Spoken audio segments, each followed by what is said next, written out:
गुस्सा क्यों करते हैं हम लोग? ये एक लंबी बहस है। तो वो मेरा चैनल है ना जो प्रोफेसर डॉक्टर जावेद इकबाल, उसमें 2.5 घंटे की ना वीडियोस हैं मौजूद। और ये कॉर्पोरेट सेक्टर में भी मैं इसकी वो करता हूँ, ट्रेनिंग करता हूँ सारी एंगर गुस्सा मैनेजमेंट। आया कभी आपको भी? कभी कभी आता है लेकिन अब नहीं आता, अच्छा, बहुत अरसे से नहीं आता। क्या भाभी साहब ने कंट्रोल कर लिया है? मैं बस, मुझे अल्लाह पाक ने खुद ना एक ना बड़ा, ये जो यूट्यूब का चैनल और ये जो स्पीकिंग जो डोमेन है ना, इसमें आने का एक बड़ा फ़ायदा हुआ। क्योंकि पहले मैं आना नहीं चाहता था। तो हमारे एक बाबा जी थे, बुज़ुर्ग थे, अल्लाह वो गरी के रहमत करे, चले गए इस दुनिया से। तो वो उन्होंने मुझे कहा कि तुम ना बात किया करो, अल्लाह तुम्हारी बात में असर डालेगा, असर है। तो मैंने कहा कि बातें मैं जब करूँगा तो बड़ी बड़ी होंगी, अंदर से वो मैं वैसा बड़ा हूँ नहीं, तो मेरा इनर सेल्फ और प्रोजेक्टेड सेल्फ में ना फासला बहुत ज़्यादा हो जाएगा, जिसका नाम मुनाफकत है। तो मैं तो बड़ा फ्रस्ट्रेट हूँगा। तो उसने कहा तुम अपने ऊपर 2 शर्तें लगा लो, मैं दुआ करता हूँ अल्लाह तुम्हारी बात में असर डाल देगा। वो क्या थी? देखें ना आप लोगों को हर वो बंदा जो स्पीकिंग बिजनेस के अंदर है ना, ये उसके लिए गाइडलाइन है। उसने कहा पहली बात तो ये कि सच बोलना। मैंने कहा वो तो ज़ाहिर है सच ही बोलूँगा। कहते नहीं नहीं तुम समझे नहीं, अपना सच बोलना। उनका कहने का मतलब ये था जो अल्लामा इकबाल कह रहे हैं ना, वो अल्लामा इकबाल का सच है। तुम ये ना कहना अल्लामा इकबाल ने यूं कहा है, खुदी का फलसफा ये है, फलाना ये है। जो मौलाना रूम ने कहा वो मौलाना रूम का सच है। तुमको और मौलाना रूम ने मोहब्बत के बारे में ये कहा, ये मुंह से बात मत निकालना, सच बोलना। सच वो है जो तुम्हारे ऊपर तजुर्बे के तौर पर उतरा हुआ है। और जो उन्होंने एग्जैक्ट बात की मैं आपसे शेयर करता हूं, और मैं डरता हूं कि अल्लाह मैं इससे कभी सोए ना कर जाऊं। उन्होंने कहा अल्लाह राज़िक है। मैंने कहा हाँ है। कहते मगर मुंह से मत निकालना जब तक अल्लाह के राज़िक होने का ज़ाती तजुर्बा तुम्हें ना हुआ हो। तो एक तो अपने ऊपर मैंने ये पाबंदी लगाई हुई है। जो आपसे कहूंगा, जो मैंने आपसे बात की है, अगर ये मेरी कन्विक्शन, देखें कल को मेरी कन्विक्शन चेंज हो जाए, मैं कह सकता एज आई स्पीक मैं रिस्पॉन्सिबल हूं उस बात का जो मैं आपसे कह रहा हूं। 15 मिनट बाद मैं चेंज हो जाऊं, मुझे नहीं पता इस बात का। एक तो ये शर्त लगानी है जो बोलने वाले सब लोगों को अपने ऊपर, और दूसरी ये लगानी है कोई चीज ऐसी मुंह से ना निकालना, उन्होंने मुझे कहा, जो तुम्हारे अपने अमल में नहीं है। अगर तुम 2 पाबंदियां अपने ऊपर लगा लोगे तो अल्लाह तुम्हारी आवाज़ के अंदर असर पैदा कर देगा, लोग मानना शुरू हो जाएंगे। तो मैं अपने साथ ये वादा करके मैंने इस काम के अंदर पड़ा।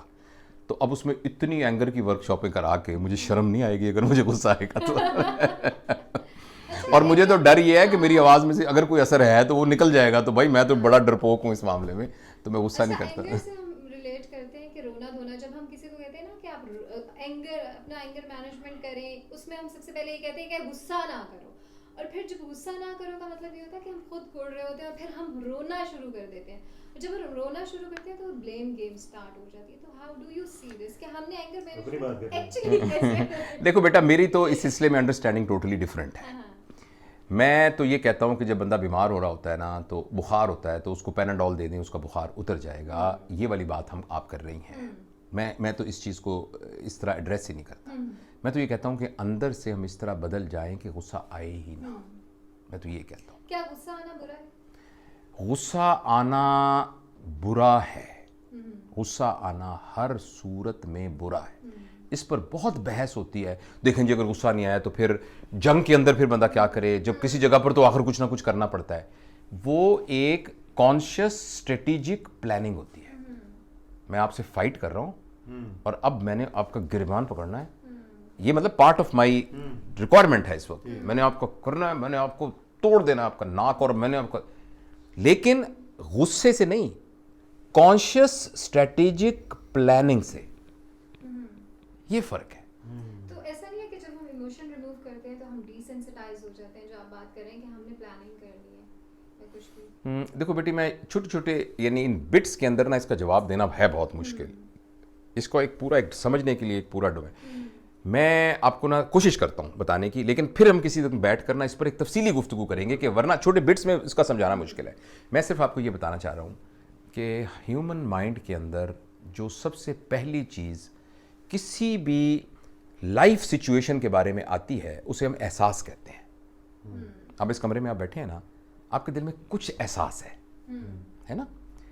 फ़र्ज़ करें यहाँ कुछ ऐसी चीज़ हो जाए, कोई आग लग जाए, अल्लाह ना करे कुछ है, तो आपका एहसास एकदम चेंज हो जाएगा ना। एहसास के कोई अल्फाज नहीं होते। एहसास is like just like an aroma, जैसे खुशबू यहाँ फैला दी आप। एहसास के बाद जो दूसरा स्टेप होता है ना, वो ख्याल होता है। ख्याल is a talk in our head. अच्छा, अब वो जो ख्याल है ना, उसकी क्या माहियत है, क्या उसकी डायमेंशन है, उसके बारे में बहुत साइकोलॉजिस्ट ने बताया। आप यही समझें कि ख्याल एक लैंग्वेज है या एक पिक्चर है जो हमारे हेड में है। अच्छा। हमारे हेड में अगर एक पिक्चर होगी या एक टॉक होगी तो वो उसका नाम एक ख्याल है। अगर आप अपने दिमाग से वो पिक्चर निकाल दें और वो टॉक निकाल दें तो यू बिकम एक्चुअली थॉटलेस। अगर आप इसको तजुर्बा करना चाहें तो मैं आपको अभी तजुर्बा करा के बताता हूं। मैं अभी ताली बजाता हूं, आप इस ताली को सुनिएगा, जब ताली बज जाए फिर भी सुनते रहिएगा। You know what I mean? जब बज जाए फिर भी ताली को सुनते रहना है, हालांकि ताली बज चुकी होगी। सही। नहीं, दोबारा करता हूं, सुनते रहिए तवज्जो से। इस दौरान में आपको कोई ख्याल नहीं आया We are focused because there is no picture in your head and there is no talk in your head. अच्छा, अब जो ख्याल है ना, ख्याल इज एन ऑब्जेक्ट, उसका एक साया होता है, उसे कहते हैं emotion. Emotion is nothing but it is shadow of the thought. Emotion खुद से कुछ भी नहीं होता। अगर आप दिमाग से थॉट निकाल दें, इमोशन खत्म हो जाएंगे। बिल्कुल। अच्छा, जो थॉट है वो नेगेटिव भी हो सकती है और पॉजिटिव भी हो सकती है। अगर थॉट पॉजिटिव होगी तो इमोशन पॉजिटिव होगा, थॉट नेगेटिव होगी तो इमोशन नेगेटिव होगा।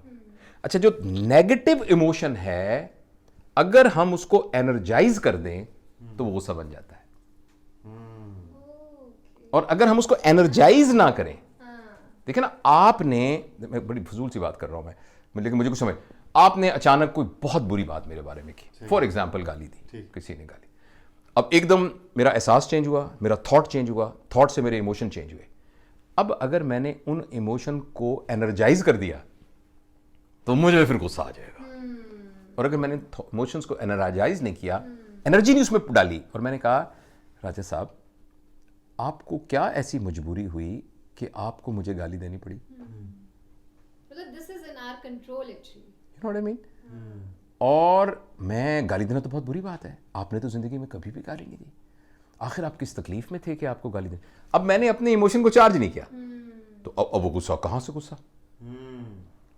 तो अब ये मैंने एक सरसरी बेटी आपको बताया मैंने, लेकिन इसको पूरा समझने के लिए इसको एक पूरी डायनामिक्स को समझना, और ये हम कर सकते हैं, मैं और आप कर सकते हैं। जब भी इमोशंस आए चार्ज ना होए, उनको फ्यूल ना करें, तीली ना लगाएं उस पर। अच्छा, हम